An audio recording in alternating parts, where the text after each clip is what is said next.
Hi, Scott Tipton. As we approach the end of December, I wanted to take this opportunity first to be able to thank you for the high privilege of being able to represent you here in Congress. I've been here for about a year now, and I believe that we've accomplished some good goals and there's a lot of work yet to be done. Very proud during this last legislative session to have been able to have passed a bill to be able to honor Major Adams, a war hero, who won our country's highest honor, the Congressional Medal of Honor, and renamed McClenny King Craig after him. We have also put forward legislation called Education and Energy. In our state, we all understand the value of education. Our children are our future, but we need to be able to have a sustainable revenue stream as well to be able to provide those educational opportunities. We also need to be able to create jobs, to be able to put people back to work, to be able to create energy certainty for this country, rather than taking that dollar, that hard-earned dollar, out of our wallet and handing it oftentimes to people who don't care for us a lot. Let's invest those same dollars right here at home to be able to get Americans back to work and create energy certainty without raising taxes and still protecting the environment. That's the Education and Energy Act that we put forward. We were also able to get through legislation in regards to chimney rock, one of the great cultural treasures of Colorado, in southwest Colorado outside of Pagosa Springs. This legislation that went through with bipartisan support to be able to preserve this unique archaeological and heritage site for generations to come in establishing it as a national monument. I was also proud in that legislation that we were able to do that without any increased spending, taking advantage of the opportunities and the volunteerism that we see throughout the 3rd Congressional District of Colorado.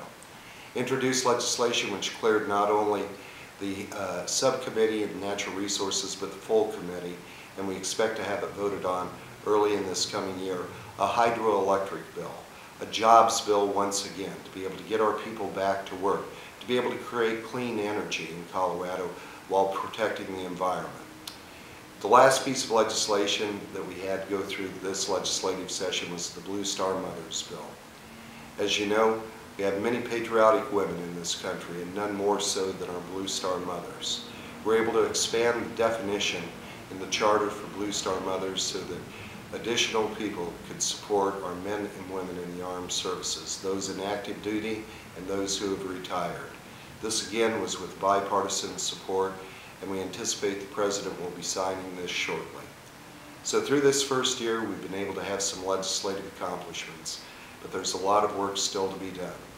I've supported the legislation which now sits on the doorstep of the United States Senate, waiting for action.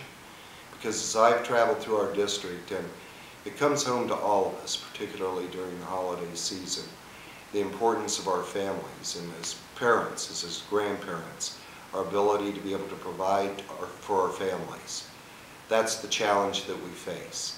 We put forward those pieces of legislation which are jobs bills to strip away not all regulations but unnecessary red tape, to free up that American entrepreneurial spirit, opportunities to be able to create jobs that must come from the private sector if we're going to be able to right this economy.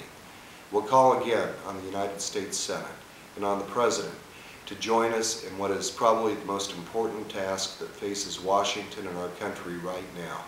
That's about jobs and about the economy and being able to get our people back to work.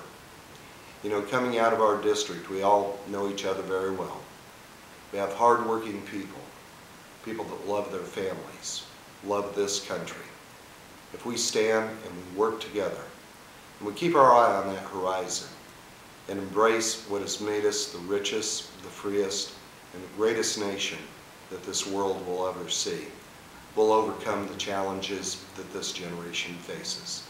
I have full confidence in that. Christmas is approaching, and I want to extend my very best to everyone and wish you a Merry Christmas. God bless you during this holiday season.